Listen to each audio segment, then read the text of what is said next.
అందరికీ వందనాలండి. ఈనాడు సమాజంలో సత్యాన్ని ప్రశ్నించేవారి సంఖ్య రోజు రోజుకు పెరిగిపోతుంది కాబట్టి హిందూ గ్రంథాల గురించి, ఆ గ్రంథాలలో ఉన్నటువంటి దేవీ దేవతల గురించి, వారు చేసినటువంటి కార్యకలాపాల గురించి ప్రతి ఒక్కరూ తెలుసుకోవాల్సినటువంటి అవసరత ఉంది అన్న ఉద్దేశంతో సిహెచ్ సాంబశివరావు గారు దైవ సేవకులు యూట్యూబ్లో మనకందరికీ పరిచయమే. ఎన్నో డిబేట్లు చేస్తూ ఉంటారు. ఎన్నో గ్రంథాల మీద మంచి పట్టు సాధించినటువంటి గొప్ప దైవజనులు.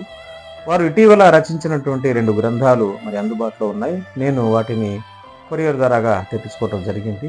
ఇది మనువాద ధర్మం అనే టైటిల్ మీద ఇది వాల్యూమ్ నెంబర్ 1 అన్నమాట. అలాగే ఇంకొకటి వాల్యూమ్ నెంబర్ 2 అన్నమాట. ఈ 2 గ్రంథాలు మరి అందుబాటులో ఉన్నాయి. ఈ రెండింటిని నేను తెప్పించుకోవడం జరిగింది. కాబట్టి మీరందరూ ఖచ్చితంగా వాటిని తెప్పించుకోవాల్సిన అవసరం ఉంది. ఎందుకంటే ఎన్నో విషయాలు మనం వాటి ద్వారా నేర్చుకుంటాం. ఇక ప్రశ్నలకు సమాధానాలు మీ దగ్గర ఉంచుకోవాలని మిమ్మల్ని అందరినీ ప్రేమతో నేను మనవి చేసుకుంటున్నాను.